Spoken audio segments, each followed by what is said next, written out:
forward, after my realization of how my dysfunction had ruled my being, I knew I had to give meaning to my life.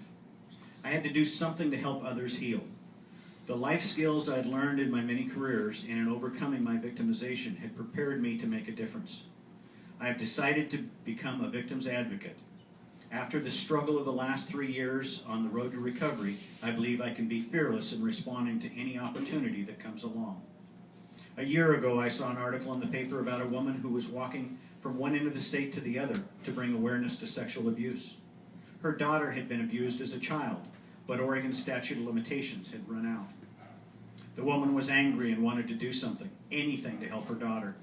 She was afraid of the retributions against her daughter, so she used a pseudonym and wore a wig and sunglasses. I got up that morning and drove to Albertson's parking lot where the walk was to start. I approached the woman, whom I'll call Meredith, and introduced myself. I told her I wanted to walk with her. And after Meredith got over her shock at my showing up, she gave me a bright yellow t-shirt, I was going to bring that tonight, that proclaimed "Stop Child Sex Abuse" in bold black lettering. One other woman was with her, and the three of us started walking through Ashland, sharing our stories along the way. People stopped us on the street to encourage us. Some proceeded to share their own stories. Although I didn't quite make it the full 10 miles that day, I did join Meredith on 2 more days of her 30-day hike. I was both grateful and surprised when cars and trucks honked encouragement as we walked along the highway. The overt support from construction and logging trucks was an even greater shock.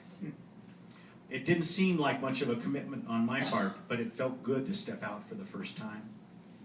Meredith later got a state representative to sponsor a bill before the Oregon State Legislature to extend the statute of limitations for civil action against child sexual abusers.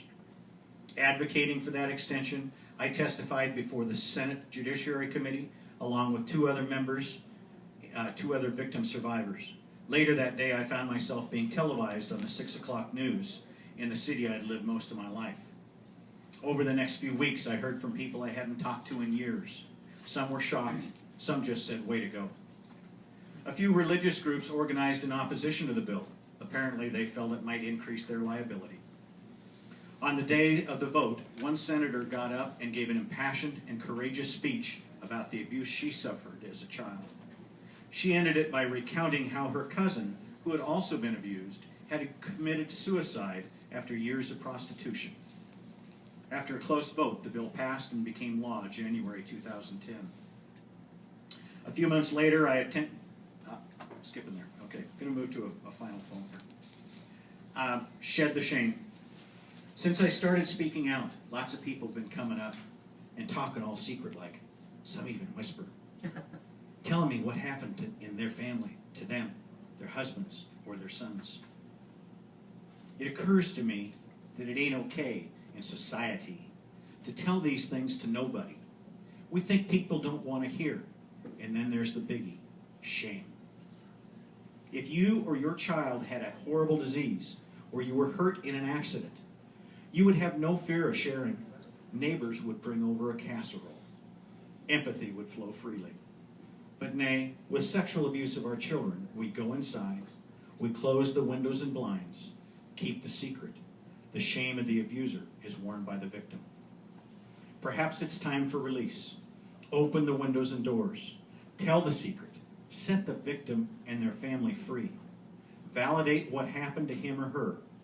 Tell them it is not, nor was it ever, their fault. We understand and honor them and their loss.